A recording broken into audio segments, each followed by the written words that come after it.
भगवान भाषा से प्रकट नहीं होते, भगवान तो भाव से प्रकट होते हैं। प्रेम के भूखे हैं भगवान, राम ही केवल प्रेम प्यारा, वो तो प्रेम देखकर प्रसन्न होते। अगर भगवान प्रभाव देखकर प्रसन्न होते तो दुर्योधन के घर भोजन करते, भिलनी के घर जाकर साग का भोग नहीं लगाते। अगर भगवान प्रभाव देखकर कृपा करते होते तो जंगलों में ना जाकर राजाओं के घर पर भोग करते, सबरी के जूठे बेर ना खाते। अगर भगवान प्रभाव देखकर के कृपा करते होते तो किसी अमीर के यहाँ नाव पर बैठते, केवट के यहाँ जाकर के केवट से नाव नहीं मंगाते। भगवान प्रभाव से प्रसन्न नहीं होते, भगवान तो भाव से प्रसन्न होते हैं।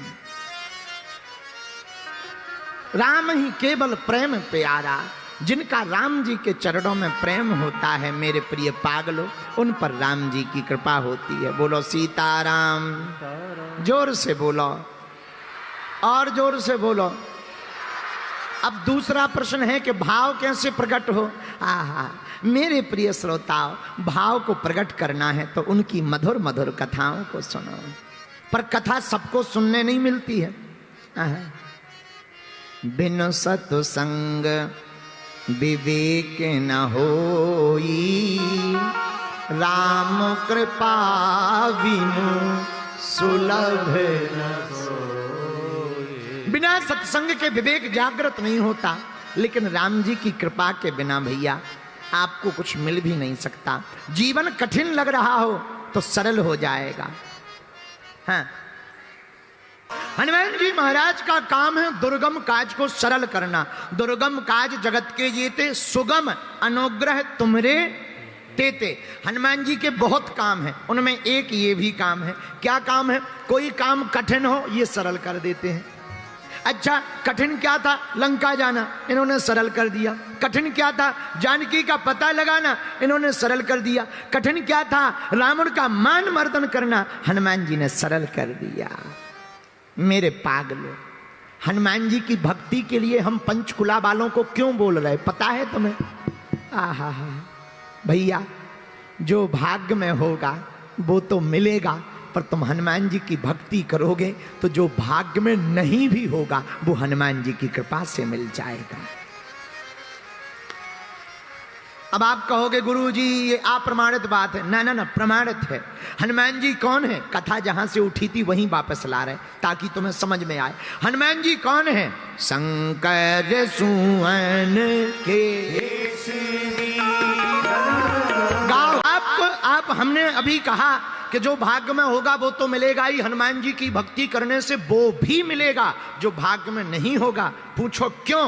क्योंकि हनुमान जी हैं शंकर जी, और शंकर जी करते क्या? भाभी मेट सकहीं त्रिपुरारी।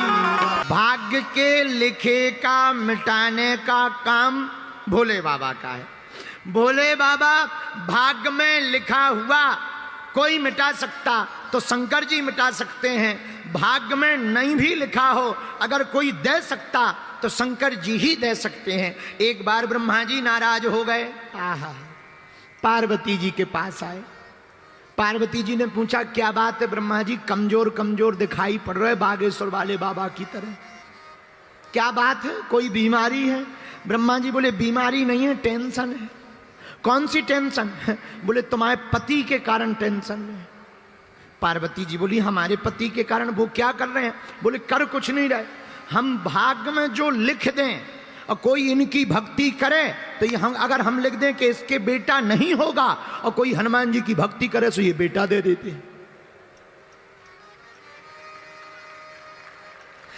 कोई को लिख दें हम कि इसको पद जिंदगी भर नहीं मिलेगा, लेकिन कोई शंकर जी की भक्ति करे तो ये प्रसन्न हो जाते हैं, आशीर्वाद देते हैं कि जाओ पद पे बैठ जाओ।